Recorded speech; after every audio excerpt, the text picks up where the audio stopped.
प्रदोष व्रत हर महीने में 2 बार पड़ता है। शुक्ल और कृष्ण पक्ष की त्रयोदशी तिथि को यह व्रत किया जाता है। जब यह व्रत गुरुवार को पड़ता है तो इसे गुरु प्रदोष व्रत कहते हैं। प्रदोष व्रत की पूजा के बाद उसकी कथा को पढ़ना सबसे ज़रूरी होता है। आइए जानते हैं गुरु प्रदोष व्रत की कथा। गुरु प्रदोष व्रत बहुत ही मंगलकारी और शुभ फलदायी माना जाता है। इस प्रदोष व्रत को करने से भगवान शिव के साथ ही भगवान विष्णु की कृपा का भी लाभ मिलता है। माना जाता है कि गुरु प्रदोष व्रत करने वाले को 100 गाय को दान करने के समान ही फल की प्राप्ति होती है। शास्त्रों में बताए गए नियमों के अनुसार कोई भी व्रत तब भी पूर्ण माना जाता है जब आप पूजा के वक्त उसकी कथा का भी पाठ करते हैं। आपको भी गुरु प्रदोष की पूजा का संपूर्ण फल प्राप्त हो, इसीलिए हम आपको बता रहे हैं गुरु प्रदोष व्रत की कथा को। तो कथा इस प्रकार है कि एक बार इंद्र और वृत्तासुर में घनघोर युद्ध हुआ। उस समय देवताओं ने दैत्य सेना को पराजित कर नष्ट भ्रष्ट कर दिया। अपनी सेना का विनाश देख असुर वृत्तासुर अत्यंत क्रोधित हो स्वयं युद्ध के लिए उद्यत हुआ। मायावी असुर ने आसुरी माया से भयंकर विकराल रूप धारण किया। उसके स्वरूप को देख इंद्र आदि देवताओं ने इंद्र के परामर्श से परम गुरु बृहस्पति जी का आवाहन किया।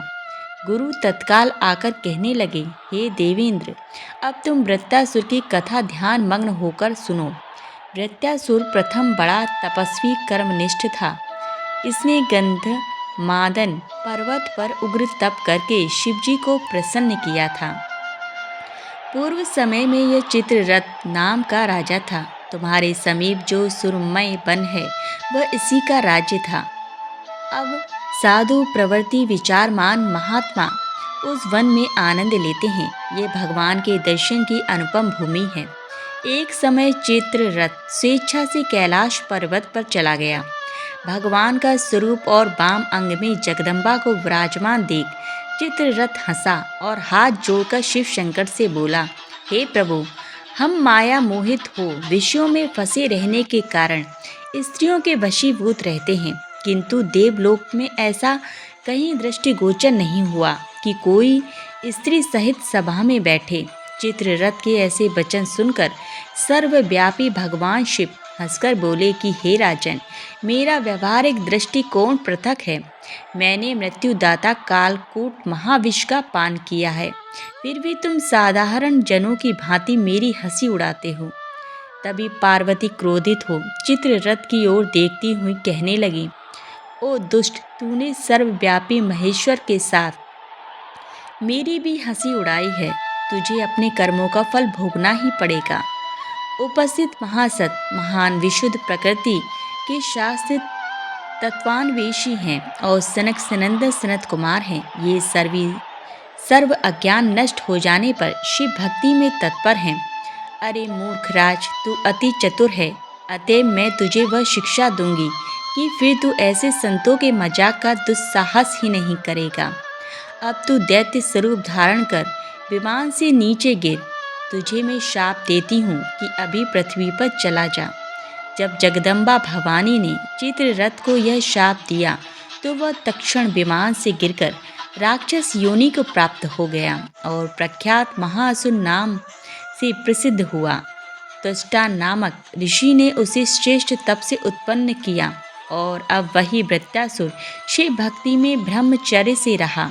इस कारण तुम उसे जीत नहीं सकते। अतः मेरे परामर्श से तू यह गुरु प्रदोष व्रत करो, जिससे महाबली दैत्य पर विजय प्राप्त कर सको। गुरुदेव के वचनों को सुनकर सब देवता प्रसन्न हुए और गुरुवार को त्रयोदशी तिथि को प्रदोष व्रत विधि विधान से किया, जिससे वृत्तासुर पराजित हुआ और देवता एवं मनुष्य सुखी हुए। बोलो भगवान शिव शंकर की जय। गुरुवार व्रत पूजा कथा में कई ऐसी बातें बताई गई हैं जिन्हें मनुष्य को ध्यान पूर्वक अपनाना चाहिए। कहते हैं कि जो व्यक्ति श्रद्धा भाव से गुरुवार को भगवान विष्णु की पूजा करता है और गुरुवार व्रत की कथा कहता है और सुनता है, उसकी गरीबी और कष्ट को भगवान विष्णु दूर कर देते हैं। जीवन में सुख समृद्धि के लिए गुरुवार के दिन आप भी इस गुरुवार व्रत कथा को अवश्य सुनें या पढ़ें। बृहस्पतिवार के दिन सूर्योदय से पहले ही उठें और नित्य कर्म से निवृत्त होकर पीले रंग के वस्त्र पहनें। इसके बाद पूरे घर में गंगा जल छिड़कें। इसके बाद पूजा घर में श्री हरिविष्णु की मूर्ति या चित्र स्थापित करें। फिर पीले रंग के गंध पुष्प और अक्षत चढ़ाएं। इसके बाद चना, गुड़ और मुनक्का चढ़ाकर विधि विधान से पूजन करें।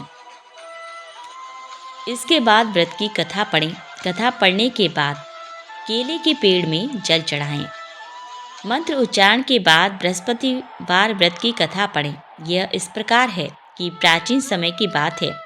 भारतवर्ष में एक राजा राज्य करता था। वह बड़ा प्रतापी और दानी था।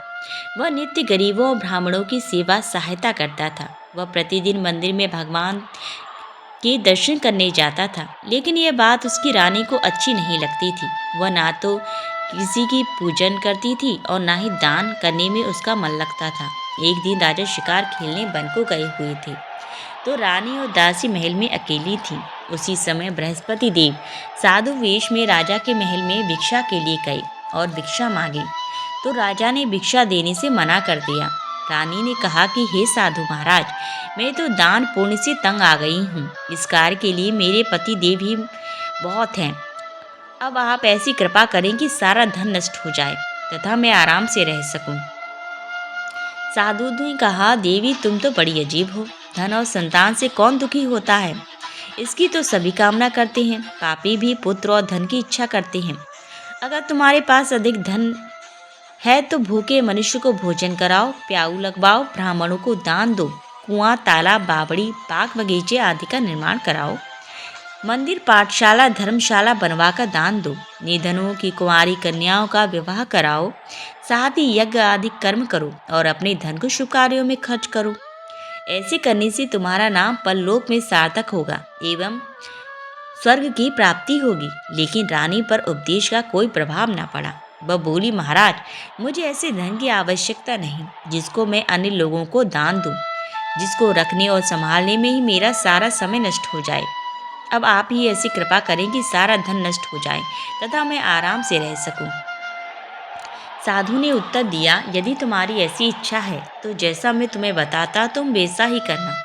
बृहस्पतिवार को घर को गोबर से लीपना, अपने केशों को पीली मिट्टी से धोना, राजा से कहना वह बृहस्पतिवार को हजामत बनवाए, भोजन में मांस मदिरा खाना और कपड़ा धोबी के यहाँ धुलने के लिए डाल देना।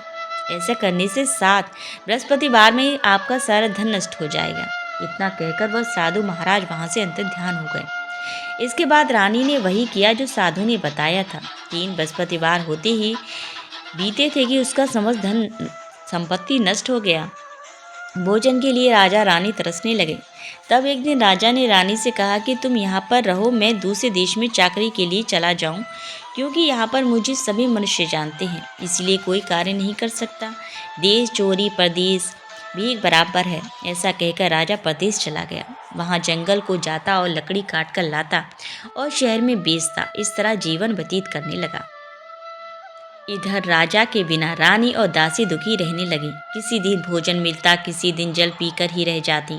एक समय जब रानी और दासियों को 7 दिन बिना भोजन के रहना पड़ा, तो रानी ने अपनी दासी से कहा, हे दासी, पास ही के नगर में मेरी बहन रहती है, वह बड़ी धनवान है, तो उसके पास जा और 5 सेर बेजर मांग कर ले आ, ताकि कुछ समय के लिए थोड़ा बहुत गुजर बसर हो जाए।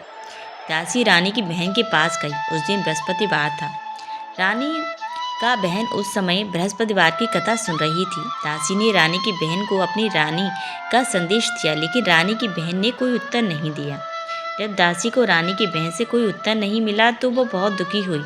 उसे क्रोध भी आया। दासी ने वापस आकर रानी को सारी बातें बता दी। सुनकर रानी ने कहा कि दासी, इसमें उसका क्या दोष नहीं है। जब बुरे दिन आते हैं तब कोई सहारा नहीं, अच्छे बुरे का पता विपत्ति में ही चलता है। जो ईश्वर की इच्छा होगी वही होगा। ये सब हमारे भाग्य का दोष है।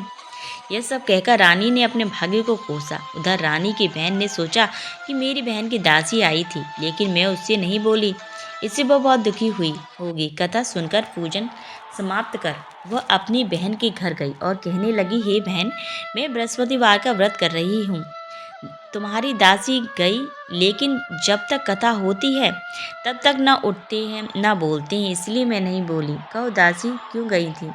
रानी बोली, बहन हमारे घर अनाज नहीं था। ऐसा कहते कहते रानी की आंखें भर आईं। उसने दासियों समेत 7 दिन तक भूखा रहने की बात भी अपनी बहन को बता दी। इसलिए मैंने दासी को तुम्हारे पास 5 सेर बेजा लेने के लिए भेजा था। रानी की बहन बोली, बहन देखो, बृहस्पति देव सभी की मनोकामना पूर्ण करते हैं। देखो, शायद तुम्हारे घर में भी अनाज रखा हो। पहले तो रानी को विश्वास नहीं हुआ, परंतु बहन के आग्रह करने पर उसने दासी को अंदर भेज दिया। दासी घर के अंदर गई तो वहां पर उसने एक घड़ा बेजर से भरा मिला। उसे बड़ी हैरानी हुई। उसने बाहर आकर रानी को बताया। दासी रानी से कहने लगी, हे रानी, जब हम आपको भोजन नहीं मिलता तो हम व्रत ही तो करते हैं, इसलिए क्यों ना इनसे व्रत और कथा की विधि पूछ ली जाए, हम भी व्रत किया करेंगे। दासी के कहने पर रानी ने अपनी बहन से बृहस्पतिवार के व्रत के बारे में पूछा। उसकी बहन ने बताया, बृहस्पतिवार के व्रत में चने की दाल, गुड़ और मुनक्का से विष्णु भगवान का केले के वृक्ष की जड़ में पूजन करें तथा दीपक जलाएं और कथा सुनें। उस दिन एक ही समय भोजन करें। भोजन में पीले खाद्य पदार्थ का सेवन जरूर करें। इससे गुरु भगवान प्रसन्न होते हैं, अन्न, पुत्र और धन का वरदान देते हैं, साथ ही सभी मनोकामनाएं पूर्ण करते हैं। व्रत और पूजन की विधि बताकर रानी की बहन अपने घर लौट आई। रानी और दासी दोनों ने निश्चय किया कि बृहस्पति देव भगवान का पूजन जरूर करेंगे। 7 रोज बाद जब बृहस्पतिवार आया तो उन्होंने व्रत रखा। गुड़साल में जाकर चना गुड़ भी लाई तथा उसकी दाल से केले की जड़ तथा विष्णु भगवान का पूजन किया। अब पीला भोजन कहाँ से आए? दोनों बड़ी दुखी हुई, परंतु उन्होंने व्रत किया था, इसलिए बृहस्पति भगवान प्रसन्न थे। एक साधारण व्यक्ति के रूप में वे 2 थालों में पीला भोजन लेकर आए और दासी को देकर बोली, हे दासी, यह भोजन तुम्हारे और तुम्हारी रानी के लिए है, इसे तुम दोनों ग्रहण करना। दासी भोजन पाकर बहुत प्रसन्न हुई। उसने रानी से कहा, चलो रानी जी भोजन कर लो, परंतु रानी को भोजन आने के बारे में कुछ पता ही नहीं था, इसलिए उसने कहा कि जा तू ही भोजन कर ले, क्योंकि तू व्यर्थ में ही हमारी हंसी उड़ाती है। तब दासी ने कहा, एक व्यक्ति भोजन दे गया है। तब रानी ने कहा, वह व्यक्ति तेरे लिए भोजन दे गया, तू ही भोजन कर। तब दासी ने कहा, वह व्यक्ति हम दोनों के लिए 2 थालों में सुंदर पीला भोजन दे गया है, इसलिए मैं और आप दोनों ही साथ साथ भोजन करेंगे। यह सुनकर रानी बहुत प्रसन्न हुई और दोनों ने गुरुवार भगवान को नमस्कार कर भोजन किया। उसके बाद से वे प्रत्येक बृहस्पतिवार को गुरु भगवान का व्रत और पूजन करने लगी। बृहस्पतिवार भगवान की कृपा से उसके घर में धन हो गया, लेकिन रानी फिर पहले की तरह आलस्य करने लगी। तब दासी बोली, देखो रानी, तुमने पहले भी इसी प्रकार आलस्य किया था। तुमने धन के रखने में कष्ट होता था, इस कारण सभी धन नष्ट हो गया। अब गुरु भगवान की कृपा से धन मिलता है तो फिर तुम्हें आलस्य क्यों होता है? बड़ी मुसीबतों के बाद हमने यह धन पाया है, इसलिए हमें दान पुण्य करना चाहिए। अब तुम भूखे मनुष्यों को भोजन कराओ, प्याऊ लगवाओ, ब्राह्मणों को दान दो, कुआं, तालाब, बावड़ी और बाग बगीचे आदि का निर्माण कराओ, मंदिर, पाठशाला और धर्मशाला बनवाकर दान दो, निर्धनों की कुंवारी कन्याओं का विवाह कराओ, साथ ही यज्ञ आदि कर्म करो और अपने धन को शुभ कार्यों में खर्च करो, जिससे तुम्हारे कुल का यश बढ़े और स्वर्ग प्राप्त हो और पितर प्रसन्न हो जाए। दासी की बात मानकर रानी शुभ कर्म करने लगी।